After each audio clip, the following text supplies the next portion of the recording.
Good morning, everybody. This is Ken Leon Guerrero, and welcome to My Point of View. We've got a really important show for you here today, one that's going to be covering a lot of issues that are very important to every man, woman, and child here on the island of Guam. We're talking about the public health care debt bomb.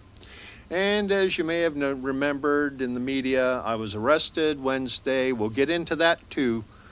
And the reason I was arrested is because of my efforts over the past 10 weeks digging into the debt bomb story surrounding our public health care system.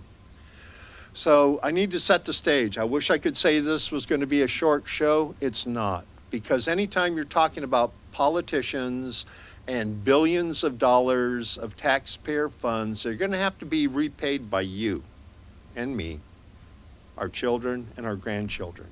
It's a story that's going to take a little while to develop.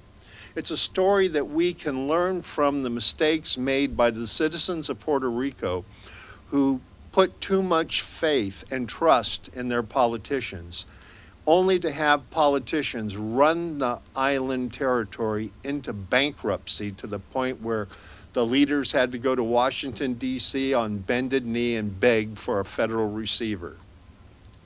We don't want things to get that bad here on Guam, but I don't know if you remember, back in 2016, the government of Puerto Rico was basically bankrupt. They went and got a federal receiver installed, and the Federal Control Board is what it was called at the time. They cut working hours, they cut departments, they cut medical coverage, they cut retirement coverage, they cut payrolls.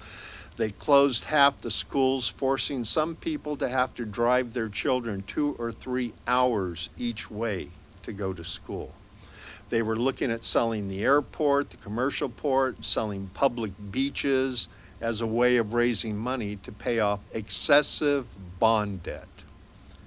And at the time, I don't have the exact number, but at the time, the citizens of Puerto Rico had a per capita debt, something, and this is just for illustrative purposes. I've got it in another video called the Puerto Rico Playbook, where I went into the numbers in detail. But at that time, let's say, for example, the citizens of Puerto Rico, at the time they declared bankruptcy, the per debt person was like $9,000 for every man, woman, and child in Puerto Rico. At the same time here on Guam, we were like $8,000 for every man, woman, and child. But I'll repost links to the Puerto Rico Playbook where the exact numbers are held. But the reason we're talking about this today is the current administration is trying to build a new hospital, and they're trying to use debt to build that hospital. And the problem with using debt is eventually it comes and bites you. Back in 2016, our politicians decided to borrow $45 million to pay $20 million worth of arrears to vendors for Guam Memorial Hospital.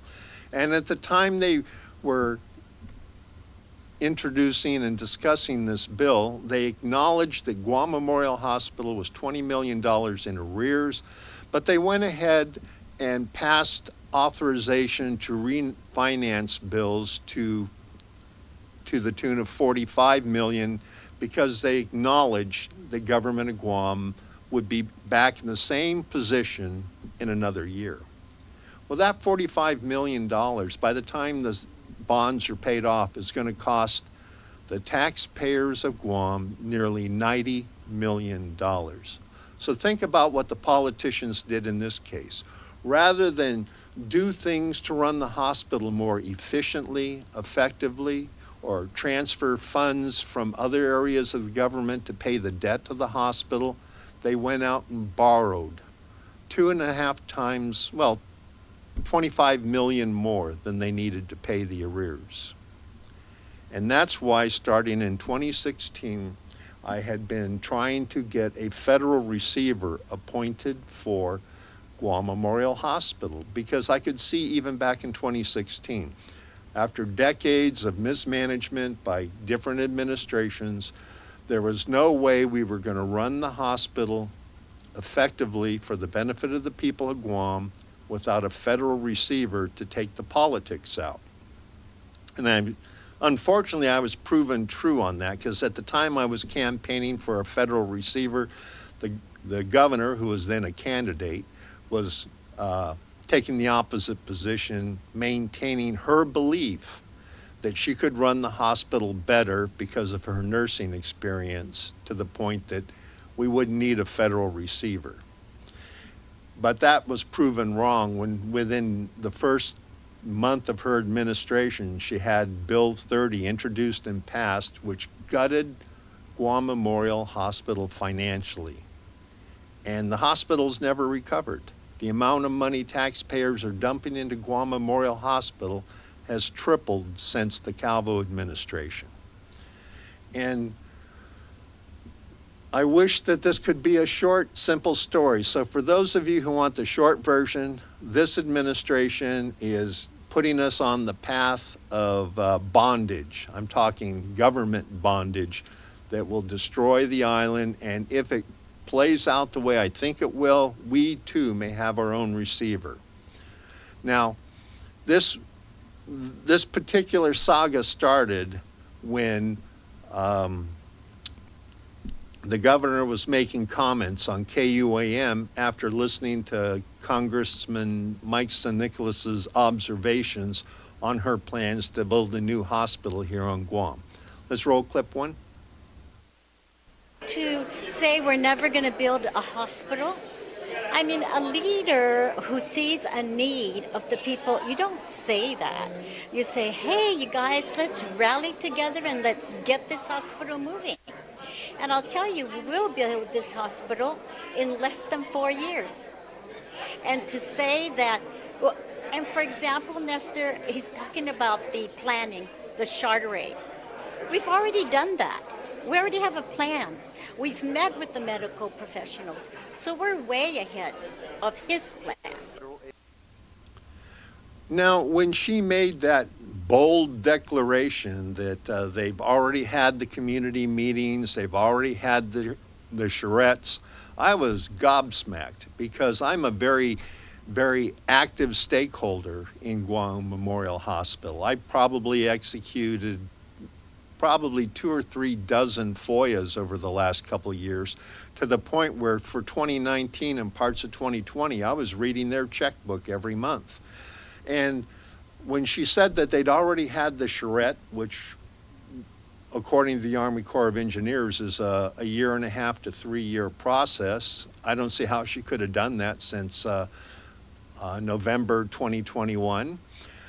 So I wanted to give her the benefit of the doubt, and I FOIA'd, which is I sent Freedom of Information Act requests to the governor's office, to the Department of Administration, Guam Memorial Hospital, and Guam Economic Development Authority, looking for the documentation.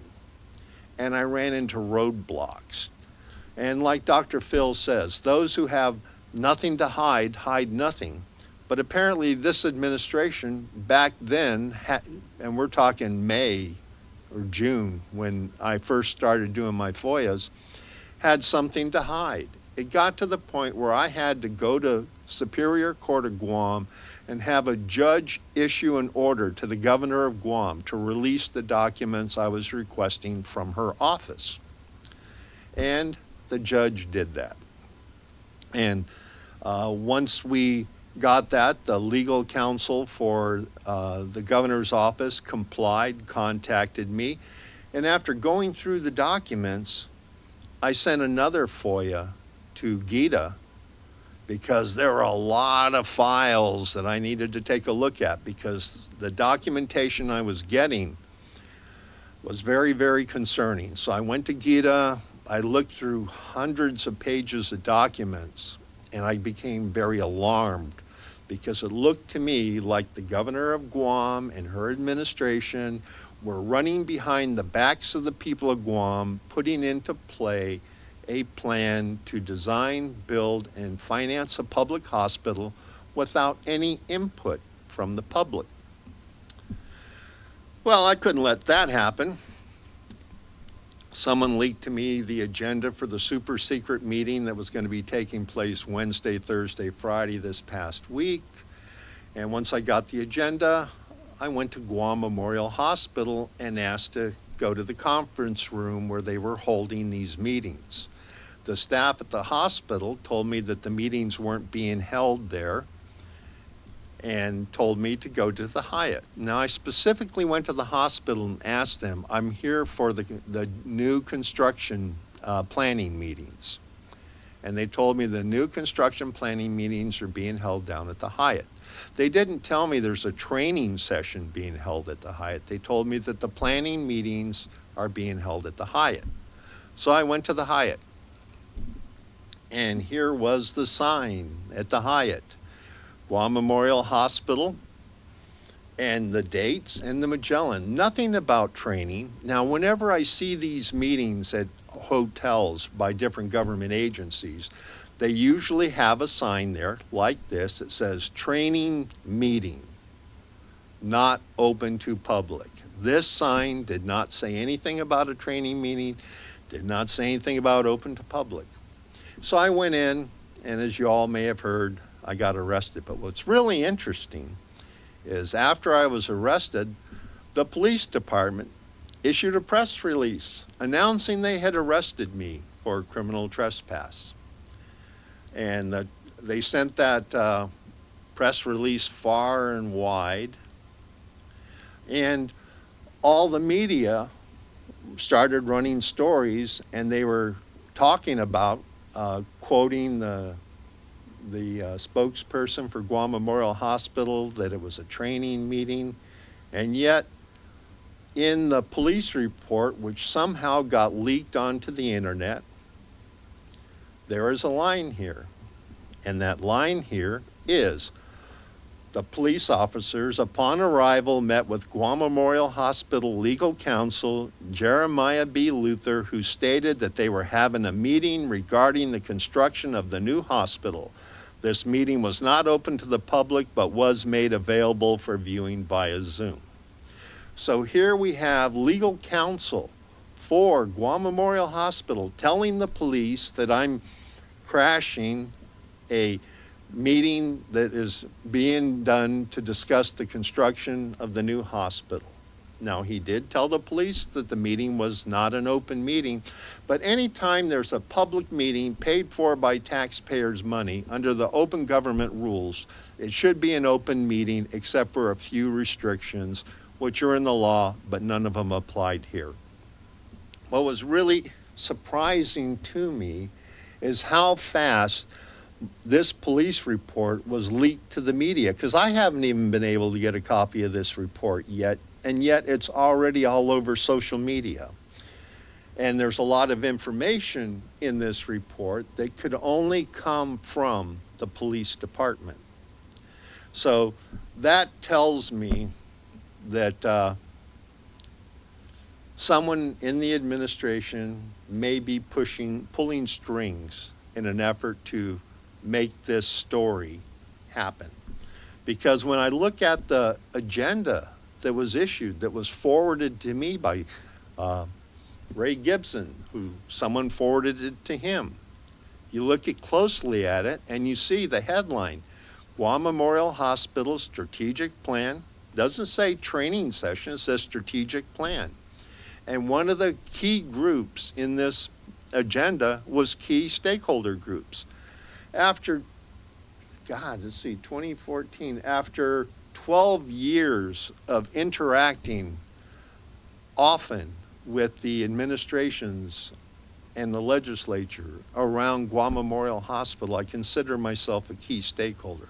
That's why I was a little concerned over the fact that none of the people I knew, none of the doctors I knew had been invited to any of these meetings that the governor claims had already taken place.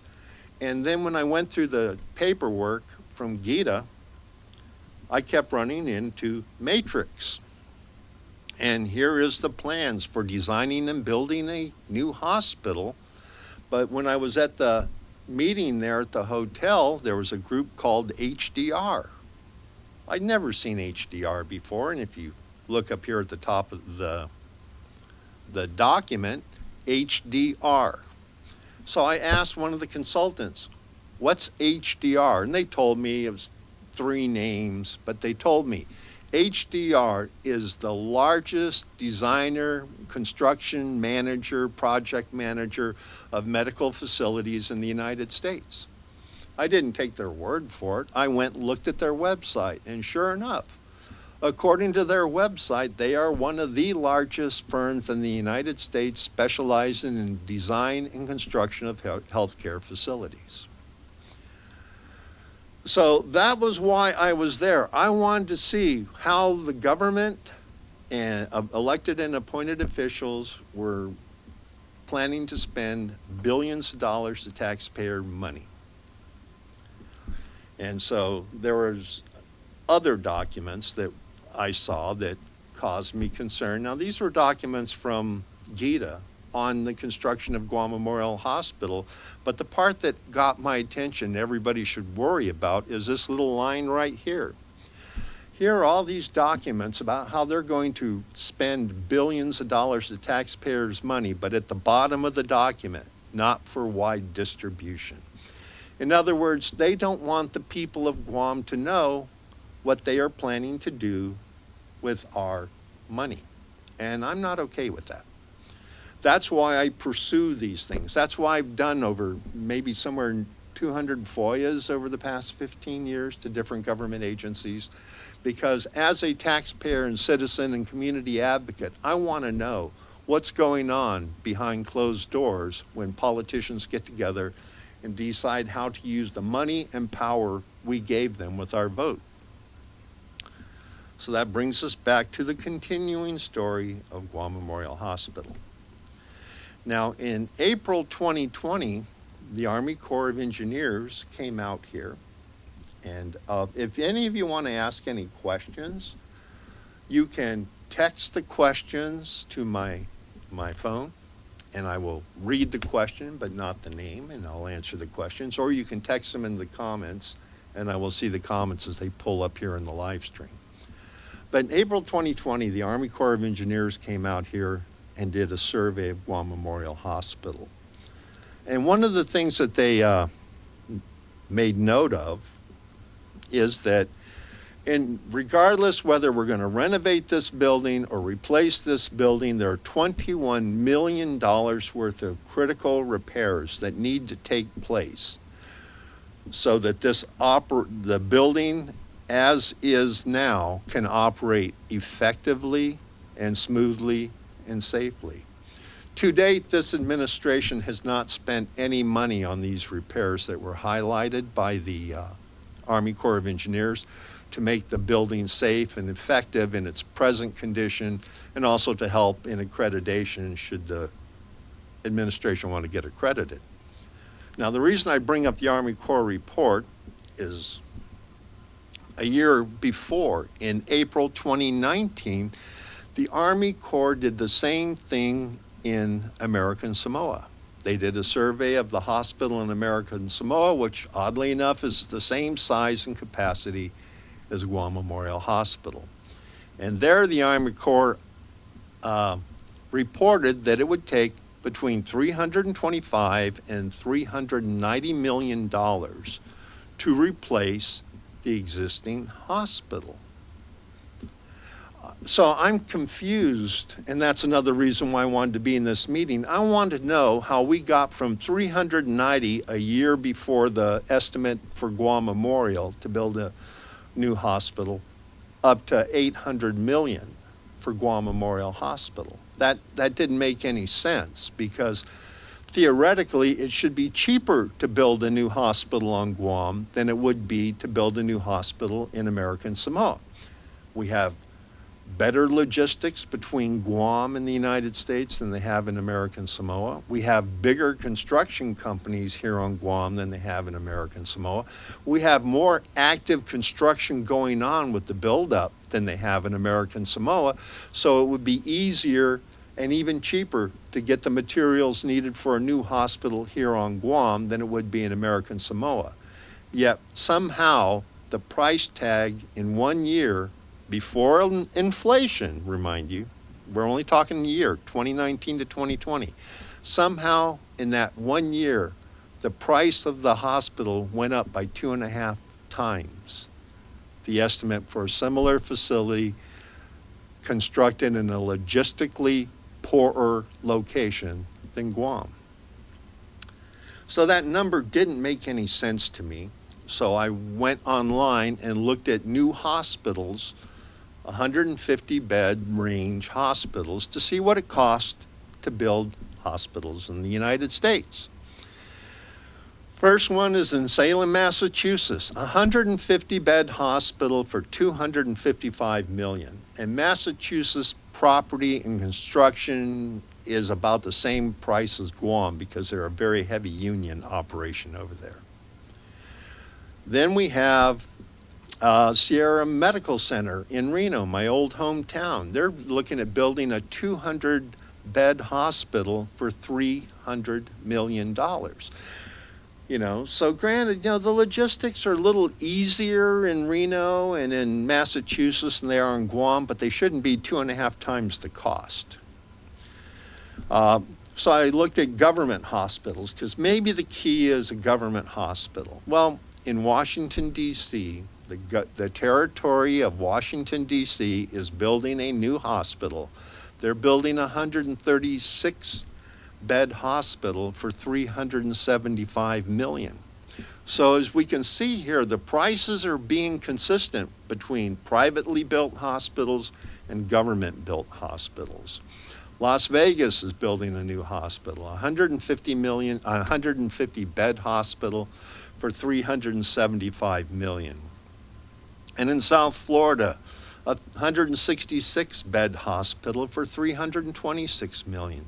So again, as a taxpayer, and the reason why I wanted to be in these meetings as a community advocate and potential future senator is so that I could know where these numbers are coming from, because ultimately the cost of building these hospitals is going to come out of your pocketbook, my pocketbook.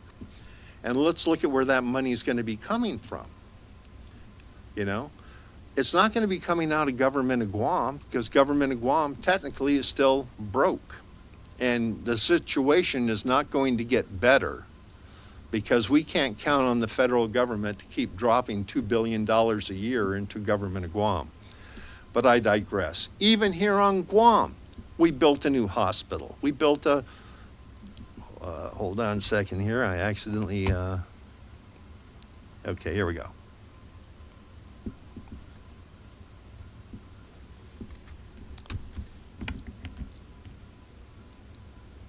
There we go.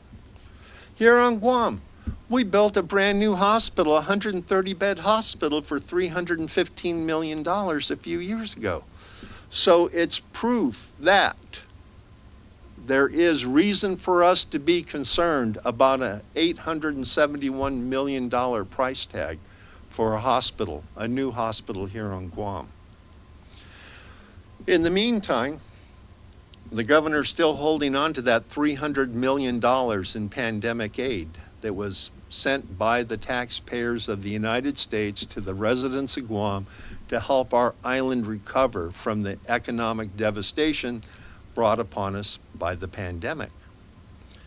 But instead of using that money for the benefit of the people of Guam, many of whom are struggling, we're seeing utility rates going up, food going up, gas going up. We're seeing hours cut. We're still seeing businesses close. But the governor's still sitting on that $300 million. And why? Here's the why. Full screen. This is in one of the documents that I discovered over at Gita about what they're planning to do with our limited tax dollars. Now they're looking at spending $817 million on a new hospital. And in the 15 years I've been here, I've never seen a government of Guam project once come close to the projected cost. So if the government of Guam is projecting 817 million, looking at the museum, for example, that was only supposed to cost 20 million, but came in, I think, like between 30 and 38 million, we could be looking at, in the long term, we could be looking at $1.25 billion. And then they want to lump in a new public health building because they refused to do the maintenance on the old one, and now it's rotting, and they want to move Guam Behavioral Wellness Clinic there. And the other area where I really have an issue is infrastructure and other costs. I mean, if we're going to put that hospital there, we have to be realistic. That's going to require that we improve the roads all the way from Marine Corps Drive in Agana, up Route 8, up Route 10, up Route 15, and Route 15 all the way up to Jigo to improve the roads, to improve the transportation, and we may even have to put a new road from Manilo across the military reservation over to Barragata to provide the kind of access that we need at this location. There's no way that's $50 million. There's no way putting the substations in and the power lines in, the water and sewer into that location. There's no way that can all be done for 50 million. I think we're looking at somewhere between 100 and 150 million might be more accurate, to be honest with you. But when we look at the cost right here, they're talking about $60 million a year, $61 million lease payment times 30 years. That's $1.9 billion that the taxpayers of Guam are going to have to pay for this building. Remember, we're paying nearly $90 million because politicians wanted to use bond funds to pay the $20 million arrears to vendors that Guam Memorial Hospital had back in 2016. To me, spending $1.9 billion on a building to provide health care for 150,000 people is bondage in the worst kind. Look at what happened to the residents of Puerto Rico when they issued more government bonds than the taxes could pay for. That's what we're happening here right now. And that's not just the cost of the building. That $60 million a year is the cost of the lease on the building. On top of that, we have to pay to operate that building. And we know right now that the budget that was approved for the Guam Memorial Hospital of $140 million. So we're looking at basically $200 million a year to run that hospital. You know, just thinking about this, we would be better off putting $200 million a year into a fund and paying to take our emergency care residents, put them on a plane and send them to Manila or to Los Angeles. That would be a better use of $200 million a year, and we wouldn't even spend $200 million a year to do that. But just building the new hospital and the infrastructure is going to cost us about $200 million a year to operate. Who's going to pay for that? Well, we have 40,000 households on this island. Most of those households are trapped in low-wage service sector jobs to the tune of every household needs to have between 2 and 5 income streams just to cover the basics of life. We're not talking about a lot of luxuries. We're talking about the basics. And we have an economy that's still in collapse, and it's going to continue to collapse as the war in Ukraine and the Chinese economy is collapsing. And as the Chinese economy is collapsing, it's taking down the economies of Japan, South Korea, Indonesia, Malaysia, Thailand, and Australia and other areas out in Asia that we depend on for our tourism. So I don't see our tourism economy getting back to 2019 levels. 2019 was about as good as it was going to get, and even in 2019, even though the numbers were up, head count wise, the spend was down. But there's another reason we need to be worried. Because when we look at the $200 million a year in operating costs for this hospital, where are we going to get the money to pay for these bonds? And that also came in some documents that I found in Gita. During the last days of the Calvo administration, Governor Calvo started reappraising all the real estate on Guam because it hadn't been appraised in a long time. Now, if we doubled the property taxes, all we would get would be maybe 24 million. That's if we doubled it, 24 more than we're collecting right now. But by reappraising the properties, not only do we collect more tax, but it lifts the borrowing limit. At the end of the Calvo administration, he had borrowed so much money that by the time his administration was over, we had only maybe somewhere between 50 and 90 million left on the government of Guam Visa card. That was the debt ceiling left. But with this appraisal, what we're seeing here, go to full screen. What we're seeing here is now we have $358 million of borrowing capacity just because they're in the process of reappraising all the residential properties. And as the value of all the real estate on Guam goes up, so does the ability of government of Guam to borrow. That's where the danger is, right there. So at the beginning of this administration, we had a borrowing capacity of under 100 million, and now we're knocking on 400 million. So when we look at the debt service, that 300 million the governor has set aside as a down payment on this entire project, and now we've got nearly $400 million of borrowing capacity. We're getting closer to having a series of bonds issued, because what they're looking at doing is doing a lease back. The whole idea of a lease back is they're trumpeting the fact that a lease back of these facilities doesn't touch the borrowing capacity, and that may be true. I haven't looked at all the documentation on that or how they're going to write it up. But that's how we're doing with the high schools and the schools that were done through the leasebacks. But the problem is still having to pay $60 million for a building and $140 million to operate it. Then there's another problem, and why I wanted to be in this room again is because the governor is adamant that she needs 100 acres to build this complex. And the only place that she sees being able to build a new hospital is Eagles Field. Now, I have issues with that, and I'm going to offer a different point of view.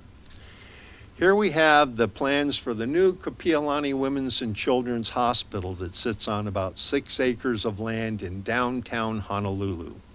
They are in the process of renovating it and rebuilding it. And by the time it's done, they're going to go from 200,000 square feet to 450,000 square feet and a 1,000-car parking garage on 6 acres of land, located right here in downtown Honolulu. Now, if Kapiolani Women and Children can renovate a hospital to the point where they more than double the floor space of that hospital and severely ramp up the parking, because I've been to Kapiolani Women's and Children's. They didn't have much parking back then, and 1,000 cars is an increase on a major magnitude. But here's a closer look at that lot. This is what 6 acres lot looked like. Why does the governor of Guam, in our case, need 100 acres? And the 100 acres being out there where it absolutely destroys the logistical support that many of our island doctors thought long and hard about when they opened up their practices, built their offices, and built their buildings, because when they did that, they built their buildings to be able to support Guam Memorial Hospital. So when you look at all the clinics and offices, the majority of the doctors' offices and clinics are a very short drive from the existing hospital facility. And I wanted to talk with these consultants about looking at other alternatives, because within Government of Guam inventory, there are pieces of land that would be better than Eagles Field. But I never got a chance to talk to them. The governor and her staff and the hospital staff didn't want me to talk to them. And they certainly didn't want you, the people out here and doctors out here, to look at alternatives that would be better for the taxpayers and still provide the logistical support for all the doctors' clinics that were in Tamuning. I like this spot right here, the old Hakabotan building, the Tropicolor Center, right next to ITC. Government of Guam owns this property, and right behind it is a GPA yard. And we could move that yard, and we could build on that location and build a whole new building while we use the $21 million to extend the life of the existing Guam Memorial Hospital a few more years. And in this location, we could build a high-rise hospital that already has the roadways, the power, and the water. And it's right behind FHP. It's just down the street from Seventh-day Adventist. It's maybe about 1.5 miles, 2 miles away from Guam Medical Plaza. And within that corridor, we have so many doctors who have built their offices and practices in that area, so that would all be mutually supporting, better logistically, which would be better care for the people of Guam. And that would be a project worth supporting, because it wouldn't cost us $1 billion or $2 billion or $3 billion. It would provide a first-class medical facility right where it needs to be, with the ease of logistics, access, roadway, and support from all the other clinics. And that's the footprint right there, and it might even be larger than what I've got marked out here, because we know we could go into the jungle, and I'm not sure how far back the jungle goes until we hit the cliff line. But I'm sure we could probably expand that footprint even further. And the property adjacent to the Hakabotan building is also Government of Guam property. And there's reasons we need to be smarter about this, because remember when Simon Sanchez bill was passed? And this is why we as citizens and me as a community advocate have been involved in this, because when the Simon Sanchez bill was passed, I looked at it, I saw all kinds of flaws. I saw that it could cost taxpayers maybe as much as $150 or $200 million to build a school for about 600 to 800 students, and I didn't think that was a wise use of taxpayer funds. There were so many loopholes in it. I tried to talk to then Speaker Judy Wanpat about closing the loopholes that I saw on the line. She refused to do it. So I drafted legislation that I wanted her to introduce to the full legislature, so that the senators could see how these holes in that bill could cost taxpayers money. But she refused to consider it. In fact, she sent my petition to the Attorney General of Guam, who basically told her the right to petition is part of the Organic Act, but the government doesn't have to pay any attention to the petition. They have to receive it, but they don't have to do anything about it.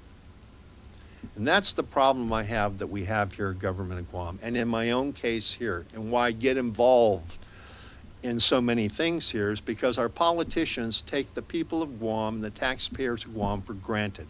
Because people here on Guam are so busy trying to keep our noses above water, trying to survive, that they haven't got time to go to these hearings that I go to.